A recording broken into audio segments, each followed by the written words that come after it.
Hi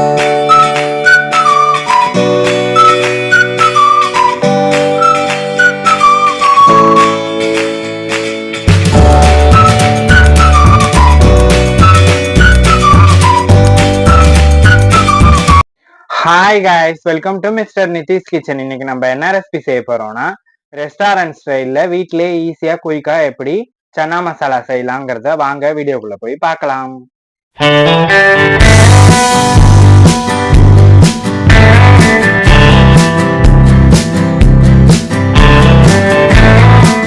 stove on பண்ணிட்டு ஒரு கடாயை வச்சுட்டு 2 டேபிள் ஸ்பூன் அளவுக்கு ஆயில் ஆட் பண்ணிக்கோங்க. ஹோல் ஸ்பைசஸ் 1 டேபிள் ஸ்பூன் அளவுக்கு சோம்பு ஆட் பண்ணி தாளிச்சுக்கோங்க.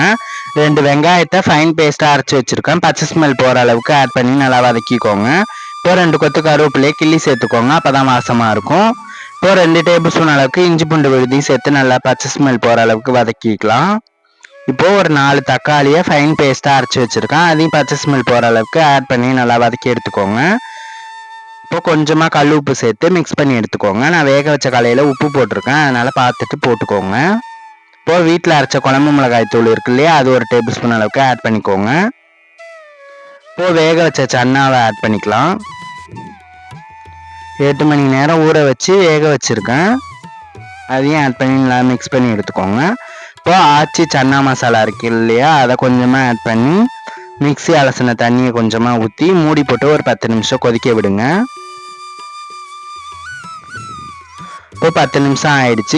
கமன்னு ரெஸ்டாரண்ட் ஸ்டைலில் சன்னா மசாலா ரெடி ஆயிடுச்சு. ஃபைனலாக கொத்தமல்லி தழை தூவி இறக்கிட வேண்டியதான். இட்லி, தோசை, பூரி, சப்பாத்தி எல்லாத்தோடையும் சைடிஷாக வச்சு சாப்பிட்லாம். நான் இன்னைக்கு சப்பாத்தியோட தான் வச்சு சர்வ் பண்ண போகிறேன். இதே மாதிரியே நீங்களும் ட்ரை பண்ணி பார்த்துட்டு எப்படி இருக்குங்கிறத கமெண்ட் பாக்ஸில் சொல்லுங்கள். மறக்காம சேனலை சப்ஸ்கிரைப் பண்ணி வச்சுக்கோங்க. பாய்.